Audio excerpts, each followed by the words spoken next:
Guys good morning আৰু বহুত দিন হ'ল ভিডিঅ' দিয়া নাছিলোঁ। আজি পোৱালিকেইটাৰ বয়স হ'ল 7 দিন হ'ব। আজি একদিনৰ পৰা 7 দিনত আমি ৰাণীকেট ভেকচিন দিব লাগে।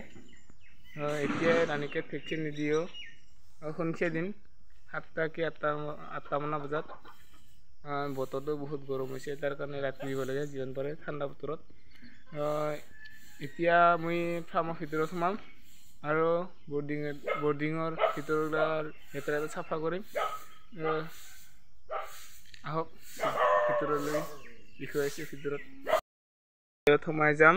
এইটো হ'ল মোৰ লক। এতিয়া লকটো খুলিব লাগিব। এনেকুৱা হয় মোৰ দৰজাখন। এইয়া ভিতৰত সোমাই গ'লো। ইয়াত ধানৰ থোপা আছিল। এই আগতে এইগিলা পোৱালি আছিল কেইটামান, এতিয়া বাদ দিয়ক দে। এতিয়া নতুন মই যিখিনি পোৱালি আনিছিলোঁ সেইখিনিতে দেখুৱাম। গেছ মোৰ বৰ্তমান এনেকুৱা ডাঙৰ হ'ল। আৰু ইয়াত এটা আছে, কাৰণ ই খৰা হৈছে, ভালকৈ খোজ কাঢ়িব নোৱাৰে। ইয়াৰ ভাগ্যটো এনেকুৱাই হ'ল। বাছি ডাঙৰ হ'ব পাৰে নোৱাৰে, পাছৰ কথা হ'ব। তথাপি ইয়াৰ যতন লৈ আছোঁ। আৰু প্ৰথম আনাৰ পৰা আজিলৈকে 5টামান পোৱালি মৰি গ'ল। তো বাকী এইকেইটা আছে, আৰু এইকেইটা কি হয় পাছত দেখা যাব।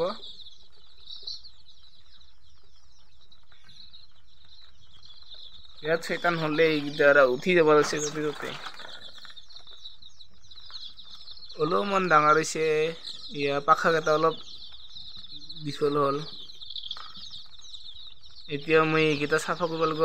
এনেকুৱা অৱস্থা বেয়া কৰিছে এইকেইটা গোটা চাফা কৰিব লাগিব, আৰু এই ডিংকাকেইটা ধুব লাগিব, বাচনকেইটা ধুব লাগিব।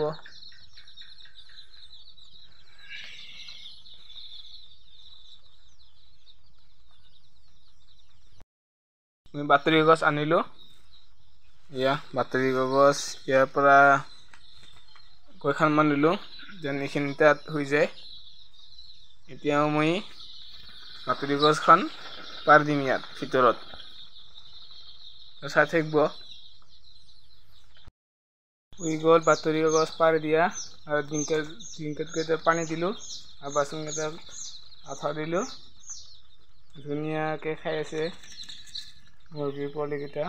বিয়া কৰি দিল বাতৰি কাগজ এনেকুৱা লেতেৰা কৰি দিয়ে। এতিয়া সন্ধিয়া হ'ল, আৰু সন্ধিয়া মই ৰাণীকেট ভেকচিন দিম। 8টা কি 8:30 বাজিছে। পোৱালিকেইটা ইফালে জেগা খালী ৰাখিছোঁ। ইফালে জেগাৰ পৰা এইটো জেগা দিম, যেন কিবা ধৰিব পৰা যায়, মিছ নহয়। নহ'লে পাছত কোনটা ভেকচিন দিলোঁ কোনটা নিদিলোঁ ধৰিব নোৱাৰিম না। ভেকচিন দিয়াকেইটাক ইয়াত দিম, আৰু ভেকচিন নিদিয়াকেইটা ইফালে পৰা থাকিব। দেখুৱাই আছোঁ কেনেকৈ কৰি ভেকচিন দিয়ে।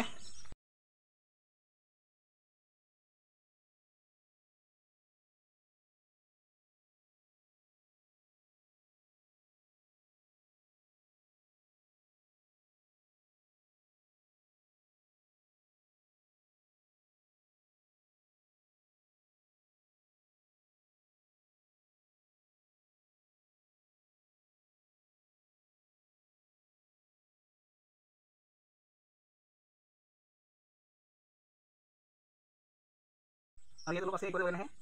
আমি আৰু একবাৰ কৰিব লাগিব।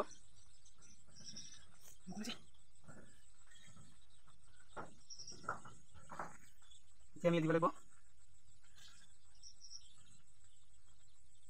আৰু এইখিনি আমি গোটেইখিনি চিচি ল'ম।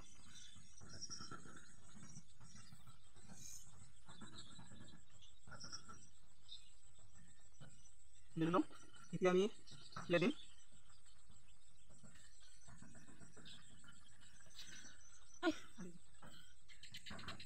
দিয়ে গোটেই কৰি ল'ম গোটেইখিনি, আৰু আছে ইয়াতে।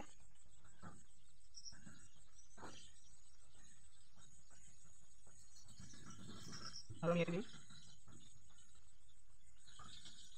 গোটেই অহা নাই।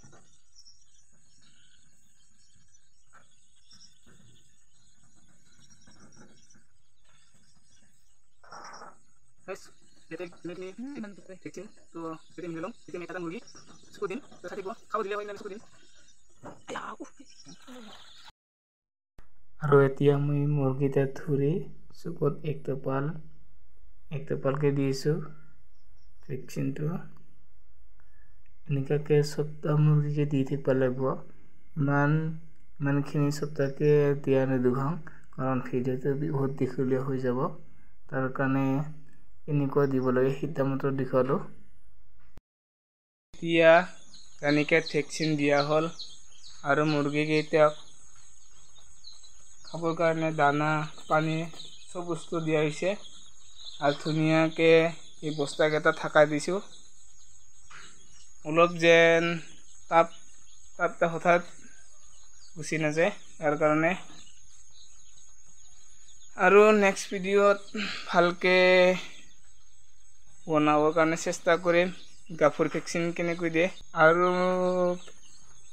মাজতে কি ভিটামিন দিওঁ বা কিমান টাইমত কি ভিটামিন দিওঁ, তো ভিডিঅ'ত চাই থাকিব। যদিহে মোৰ ভিডিঅ'টো চাই ভাল লাগছে তেতিয়া লাইক কমেণ্ট শ্বেয়াৰ কৰিব নাপাহৰিব আৰু লগতে ছাবস্ক্ৰাইব কৰিব। আৰু মোৰ ভিডিঅ'টো চোৱাৰ বাবে সকলোকে ধন্যবাদ যাচিলোঁ। তো আজিৰ কাৰণে বাই বাই।